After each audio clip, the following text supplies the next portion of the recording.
All right. This is from the College of Fordham.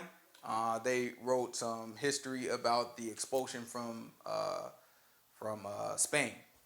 So real quick, they say many exiled Spaniards went to the Mohammedan countries. So in other words, the Muslim countries, to Fez and all these other places that I'm not about to try to pronounce. Berber provinces under the king of Tunis.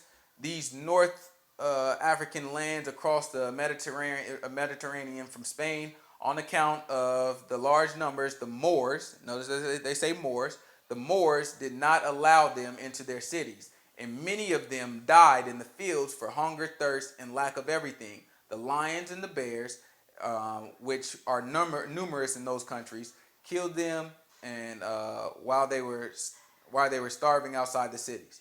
All right. So this is what happened to our people. We tried to go into these Muslim countries, and notice it says the Moors didn't like us. The Moors were black people that were Muslims. Right? They had been converted.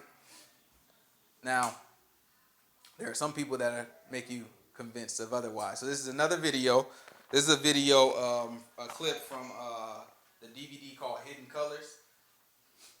It's a very popular DVD amongst the woke crowd, the conscious black community, so-called. This is what they have to say in this DVD. The term Moor started to become interchangeable with the term black because it was basically the same thing. But when the slave trade started, they tried to objectify black people, Moorish people. So they would use the term interchangeably and they would just switch on to calling people black. But if you look at a lot of old documents, there's even slave ships called Blackamoor. If you look at slave records, there was even a boxer out of Virginia who was very popular in the early 1800s named Tom Molyneux, and his nickname was the Moor. So that name was definitely used interchangeably with black or Negro at that time. Sounds like it makes a whole lot of sense, right? Well, let's take a look at some old documents for ourselves. This is Leo Africanus. Okay? Leo Africanus again. So he said, the Jews indeed first dwelt in Old Fez, just like we just read, right? So we see this from multiple accounts. They're all saying the same thing. The Jews indeed first dwelt in Old Fez. All right? Then we jump on down. All robbed by the Moors. All right? So they were all robbed by the Moors. That's very interesting. Next it says, ever since they were driven out of Spain, these Jews are had in great contempt by all men. So the Jews weren't liked by anybody when they went into these Muslim countries, right? So he's telling us in this DVD that Moors, Negroes, black, all pretty much the same thing, right? This is a man named Mungo Park, Gentile, right? He went into Africa. He was living actually 1263 to 1328. So this is before any of the expulsions from Spain, Portugal. This is before the slave trade. This is what he said when he went into the Africa before anybody was expelled from Spain. I'm going to skip some of it. The major part of the inhabitants are Negroes from the borders of the southern states who prefer a precarious protection under the Moors. Does it sound like they're used interchangeably? No. Moors, Negroes, two very distinct things.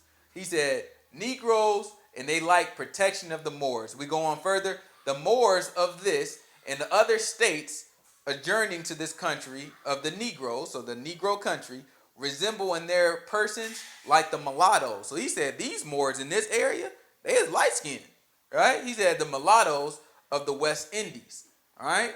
So this is what this gentleman said, Gentile, Mungo Park, before any of it went down. He said there was a clear distinction. So now I think the Hidden Colors DVD would contest, as slavery got started, that's when they start kind of mixing stuff up. Well, let's see. We have U.S. documents, right? I have little pictures of some of them up here. 3 U.S. documents that prove that to be a lie. You have the Moore Sundry Act, right? The Moore Sundry Act, which some of them, the same people that say that we are Moors, they'll point to this same Sundry Act. But, interestingly, inside of this same act, it says specifically that Moors should not be treated like Negroes. Right inside of it. And this is from 1790. Right? So there was already a distinction in America, difference between a Moor and a Negro. The reason why they had to come up with this law is because of this agreement. This is the Moroccan-American Treaty of Friendship, right? This Treaty of Friendship was an agreement between the King of Morocco, which is Fez, right? All that's Morocco. The King of Morocco and America. They made an agreement with each other that part of this agreement, it's a whole lot of stuff, but part of the agreement says that if a Moor does anything wrong, then they have to be treated like a citizen of the U.S. So when it came down to a court case with Moors, they was like, whoa, whoa, whoa, hold on. They brought that to, I think it was in Virginia. They brought that and they said, you know what, y'all gonna have to treat us different according to the treaty that y'all made with our people. So they had to come up with this law to protect Moors from Negroes.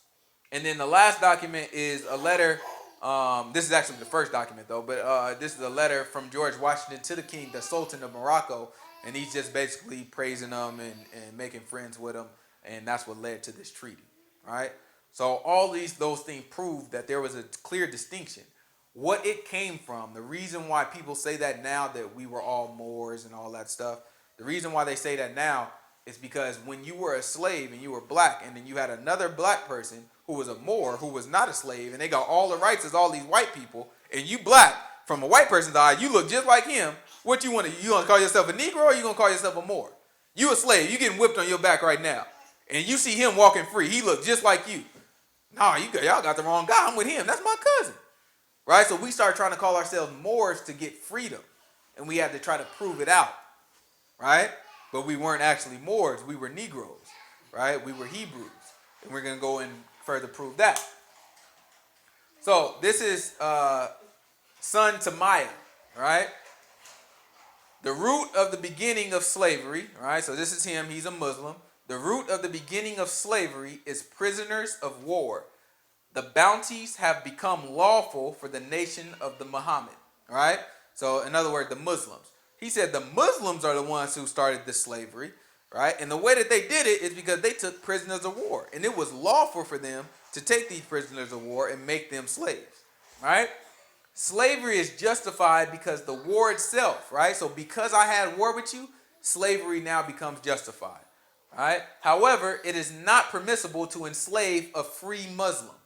So if you come across a Muslim, you cannot enslave him, right? It is lawful to kill the infidel or to enslave him, and then it also makes it lawful to take his offspring into captivity as well. So this was the Muslims thinking.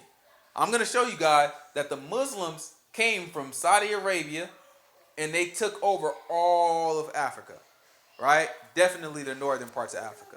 And they forced people to either convert into Islam, or they killed them or enslaved them, right? And that's how all this stuff happened.